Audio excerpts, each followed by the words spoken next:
144 ধরা জারি।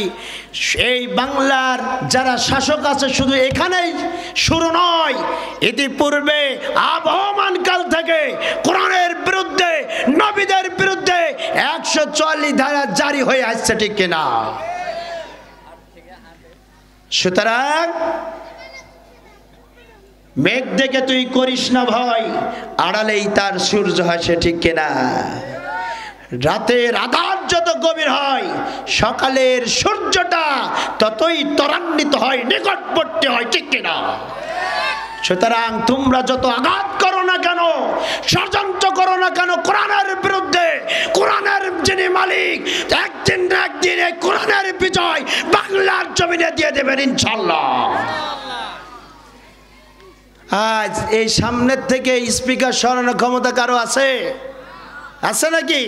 চাঁপাইনবাবগঞ্জের কারো আছে? গোটা বাংলার জমিনের কারো আছে? এ বিজয় কে দিয়েছেন? এ বিজয় কে দিয়েছেন? মুসলমান আল্লাহ পাক রব্বুল আলামিন এই বিজয় দিয়েছেন। এই বিজয় পাওয়ার পরে আমাদের কাজ কি? এই বিজয় পাওয়ার পরে আমাদের কাজ হচ্ছে এখন আমাদের চিন্তা চেতনা থাকবে সংসদে কোরআন যাবে। এই চিন্তা কি গ্রহণ করেছেন? সংসদে কোরআন যাবে, আপনারা রাজি আছেন?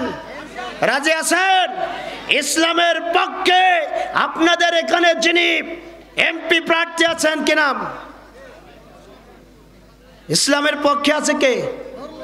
নুরুল ইসলাম বুলবুল ভাই, ছাত্র শিবিরের সাবেক সভাপতি, দায়িত্ব সোনার মানুষ পেয়েছেন।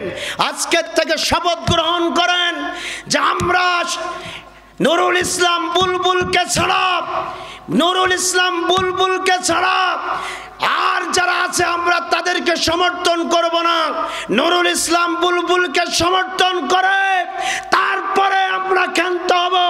আমাদেরকে যদি কেউ বাধা দেয়, বাধার বিন্ধ্যাচল ভেঙে আমরা নুরুল ইসলাম বুলবুল ভাইকে সমর্থন করব। তাহলে ইসলামের বিজয়। তাহলে কাফেরদের সিদ্ধান্ত কি বলেন?